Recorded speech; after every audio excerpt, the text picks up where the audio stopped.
As morning light begins to seep between the trees, a quiet world wakes in the forest. Birds call from high branches, dew glistens on the grass, and something small and bright-eyed steps out from her den. This is Freya, a red fox who has learned every scent and sound of this woodland. Today, we'll follow her through the spaces she calls home and see how she moves through a full day in the wild. Freya begins her day at dawn. These early hours are when she thrives. The air is cool, the light is soft, and the forest's busiest predators are still asleep. She steps into the open and pauses, letting her ears do the work. Fox ears can pick up the faintest shuffling beneath layers of grass and soil. A subtle twitch of her ear tells her what she needs to know. She tightens her muscles, leaps into the air, and lands right where a mouse has been hiding. It's a technique perfected by foxes everywhere, blending instinct with impressive precision. After her meal, Freya continues along narrow trails that only she seems to know. She stops occasionally to nibble on berries left over from the night before, or to watch a bird flutter onto a nearby branch. Morning is her quiet time, a chance to feed and take in the forest before it fully awakens. By midday, the forest has changed. Sunlight pours through the canopy, warming the ground and stirring every creature into motion. This is when Freya begins her patrol. A fox's territory can stretch across fields, forest edges, and winding trails. She moves confidently through it, recognizing familiar scents and noticing anything new. Here, she pauses to rub her face against a branch, leaving a faint message for any fox wandering near. There, she stops to sniff the ground where a rabbit passed earlier in the morning.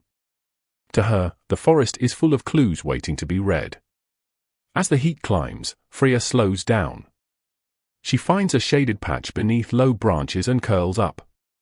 Foxes often nap during the warmest hours, saving their energy for times when hunting is better. From her quiet spot, she listens to rustling leaves, humming insects, and distant bird calls, never fully asleep, but resting all the same. When the sun begins to sink, the forest becomes lively in a different way.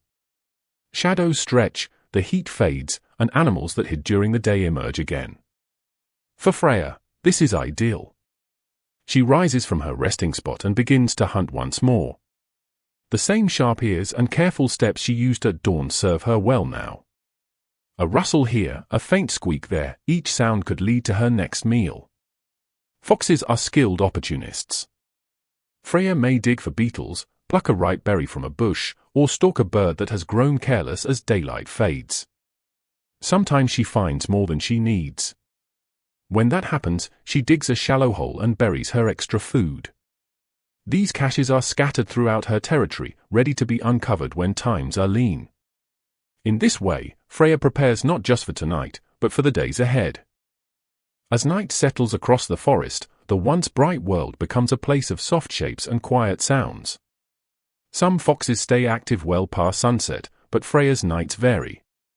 On certain evenings, she follows familiar paths, checking her caches or listening for any unusual activity.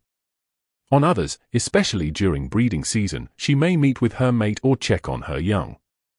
Fox kits are bundles of energy, chasing, tumbling, and pouncing on anything that moves. These small games are how they learn to hunt and survive.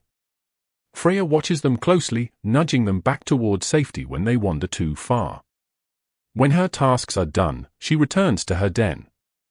Curling up tightly, she wraps her tail over her nose for warmth. The forest grows still around her as she rests, preparing for another dawn. And so ends a full day in Freya's life, a day shaped by instinct, opportunity, and the rhythms of the forest. Thank you for wandering beside her. If you'd like to explore more stories from the wild, feel free to subscribe and join us again next time.